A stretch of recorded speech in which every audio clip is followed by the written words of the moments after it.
haven't told many people this, but in my head, I've got thousands of secret worlds all going on all at the same time. I'm also autistic.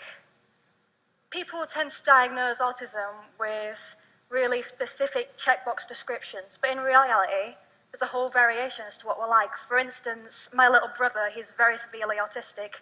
He's non-verbal, he can't talk at all, but I love to talk.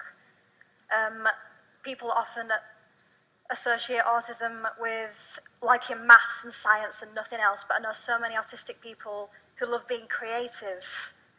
But that is a stereotype, as the stereotypes of things are often, if not always, wrong. For instance, a lot of people who think autism and think Rain Man immediately.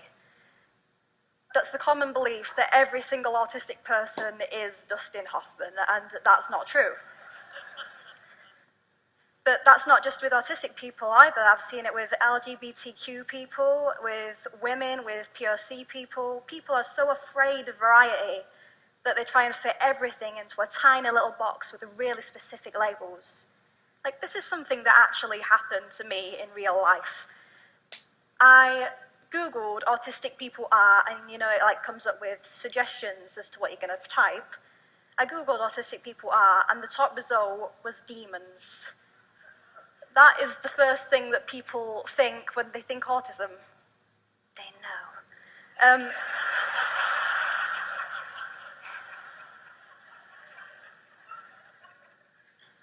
One of the things I can do because I'm autistic is an ability rather than a disability is I've got a very, very vivid imagination.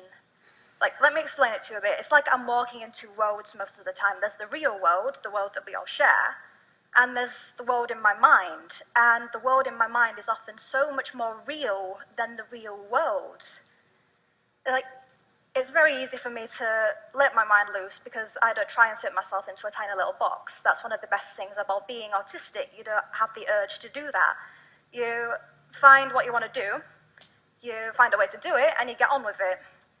If I was trying to fit myself into a box, I wouldn't be here. I wouldn't have achieved half the things that I have now.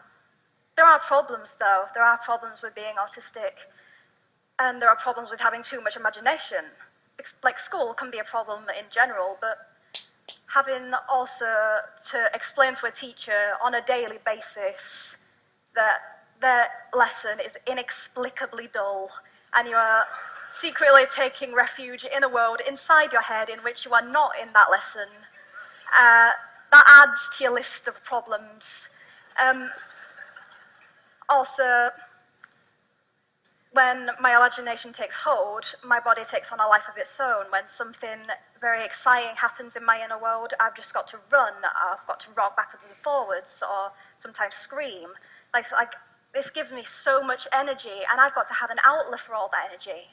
But I've done that ever since I was a child, ever since I was a tiny little girl, and my parents thought it was cute, so they didn't bring it up. But when I got into school, they didn't really agree that it was cute. It can be that people don't want to be friends with the girl that starts screaming in an algebra lesson. And this doesn't normally happen in this day and age, but it can be that people don't want to be friends with the autistic girl. It can be that people don't want to associate with anyone who or can't fit themselves into a box that's labelled normal. But that's fine with me, because it's short, sweet from the chaff, and I can find which people are genuine and true, and I can pick these people as my friends. But if you think about it, what is normal? What does it mean? Imagine if that was the best compliment you ever received. Wow, you are really normal. Compliments are, you are extraordinary, or you step outside the box, you're amazing. So if people want to be these things, why are so many people striving to be normal? Why are people pouring their brilliant individual light into a mold? People are so afraid of variety that they try and force everyone, even if people who don't want to or can't, to become normal. There are camps for LGBTQ people or autistic people to try and make them this normal. And that's terrifying that people would do that in this day and age. All in all, I want to trade my autism and my imagination for the world. Because I am autistic, I've presented documentaries for the BBC. I'm in the midst of writing a book. I'm doing this is fantastic.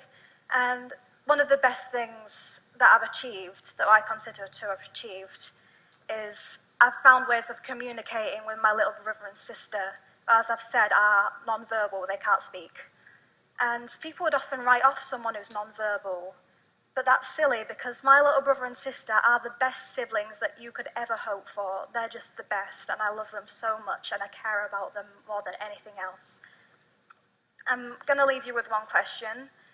If we can't get inside the person's mind, no matter if they're autistic or not, instead of punishing anything that strives from normal, why not celebrate uniqueness and cheer every time someone unleashes their imagination? Thank you.